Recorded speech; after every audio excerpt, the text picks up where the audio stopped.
Hi there, I'm Lewis Foster, a journalist in the Manx Radio newsroom. Welcome to this edition of Newscast. After more than 20 years staging some of the biggest names in music, as well as some of the most promising up-and-coming acts, independent concert promoter Triskel Promotions is looking at winding down its operations. Director Lenny Conroy said changes that have placed financial risk entirely with promoters have made it unachievable for independents like Triskel to carry on. I sat down with Lenny to hear about how Triskel began, what some of his highlights have been over the years, and why it's come to this. Yeah, 2002. A very good friend, Duran Kniveton, actually kind of did most of the work for what it was. He wanted an artist, Glenn Tilbrook from Squeeze, to perform at a wedding reception. And I thought it would be a nice idea that we do two nights and do a public show as well. So it was kind of my first foray into doing something, dare I say, professionally. I'd done dozens and dozens of shows just with local clubs, Southern Nomads and Southern Basketball Club, a few charity things, and nothing major. So we did it, and both nights were a success. And what they say in the business, it washed its face, so it didn't take the shirt off my back. So, of course, I very naively thought, well, this is easy. And so I invested some money, started Triskel, and I had a budget of £10,000, which went in the first two shows. And I thought, okay, I thought it was going to be a bit more of a return than that. But it wasn't why I was doing it. So I soon realised that there's quite a few sort of ups and downs with it, and as far as the agents and artists are concerned, promoters are not to be seen to be making money, and I've ensured that to that degree. But so it started on a whim, if you like, and I've just continued it since. I mean, I absolutely love music. I particularly love local music, and it's always been something that I've impressed upon agents. Invariably, they try and propose support slots. And there's only been one gig out of all the shows I've done that I couldn't overturn them on the support. But they've always been local ones, which I've been very happy and proud about. So yeah, that's how we started. Or I say me, and here I am, 20-something years later. A little bit of a crossroads insofar as the whole infrastructure has changed. Whereas in the past, you were able to set up a show, you invest with the agent and put a deposit down yourself, a nominal deposit, I should say. Then you get the show on sale. You pick the right artist, it sells well, sells out even better, and everybody gets paid. And that's worked for 20 years. We had the pandemic, which I know for a lot of folks that seems to be a very good excuse for this, that, and the other. But it's the pandemic's not an excuse per se. What's happened is it's changed the business in the way the agents will deal with promoters. Right. So whereas that 10% that I would initially pay, they now want 50%. So when you're talking about a big band, that's an awful lot of money, and it's even further. It's not even just the 50%; they want the other 50%. So that's 50%, I should say, before it goes on sale, before you can announce it, and then want the other 50% a month before. Now that's again an awful lot of money if you're talking about a top act. And why is it that they're doing it that way? Is it just to get more money in sooner because of the impact that the artists have I think had? they've possibly been caught out. I think that this whole cancel culture is very much taken a grip. I remember very clearly when the pandemic came in, there were quite a few UK artists were performing or were due to perform at festivals in the US. And I must admit, I was very disappointed by it because having not actually put a festival on, but I've been involved in them, I know the risk and particularly the financial risk. And these weren't huge festivals in the US, but they were ones that were trying to make a name for themselves. And not naming names, but what was disappointing was the bottom line was, with the pandemic, nobody was allowed to travel. Mm-hmm. So obviously we were very lucky in ourselves. We had our own little subculture going on here. But what happened in that instance was the UK artists' agents said, well, we're available to perform, so we're keeping the fee that you've given us. And the festivals went under. And it's like, well, that's pretty silly, because you've now wrecked a festival for any future chance of getting a booking. But I thought it was quite mean that the agents were to do that, because whilst the pandemic was a completely unusual scenario to be in, we were always going to ultimately come out of it, and there's no reason why they couldn't have said, look, okay, maybe we'll hold on to the money, but we'll perform later on. And I know that has happened over here, particularly in the Villa, fantastic venue and staff. They had an awful lot of shows that kept getting knocked back, and I was struggling to try and find free dates. That's how it was. But yeah, that's where we are with it. So flash forward to 2023, and that increased demand, that financial demand, come and taken its toll ultimately. Yeah. So I'm just a small independent, I'm a postman by day and a dodgy promoter by night.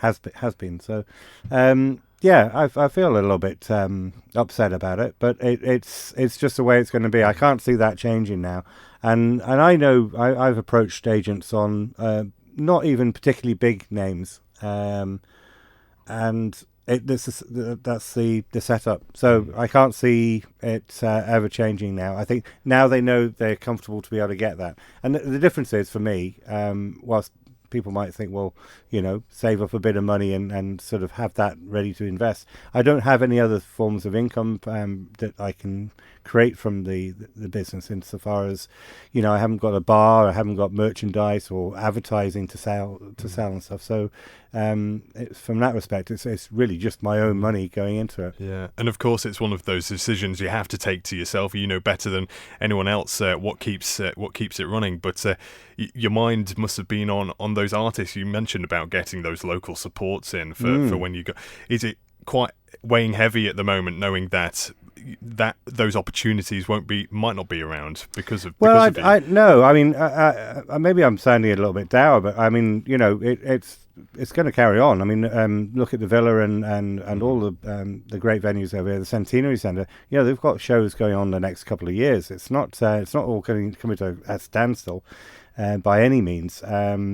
It's just, for me, I'm not going to have that opportunity, and I do regret that, because I do. It's such a curious little business. It's not one I really thought I would ever sort of have a go at. It's a very expensive hobby, essentially.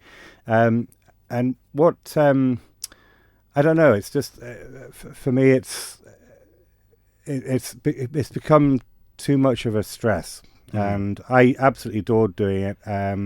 You mentioned you can't relax until the last note of the show is played. So you've got a juxtaposition here, because what happens at the beginning is you have your conversation with the agents, and you come to an agreement on a fee, and obviously availability of the show, and what time you put on sale, and then you put the phone down, and you have 5 minutes of ecstasy of fantastic. I've got the gig. Got that booked. It's great. The next time you can enjoy it is after the last note, and that can be quite a long period of time, because and actually the other interesting thing is, so that little 5 minutes of fun, you can't tell anybody, because it's embargoed to a certain date, so you can't even tell your friends and stuff that that you've got this. So anyway, that's all sort of gone by. But yeah, I'm a difficult person when it's the show's on, and friends know well enough just to, well, don't bother chatting to them until the end of it. And that's just me. Everything has to be right out front, and doesn't matter if we're treading water behind the curtain. As long as everybody comes in, has a great show, and goes, then I'm happy. I'm sure anyone involved in that industry will find that completely understandable. When you look back then over the last 2 decades, do you have any particular highlights that you're gonna keep with you? Yes, and they're all pretty good. I think Brian Wilson, definitely jumps out.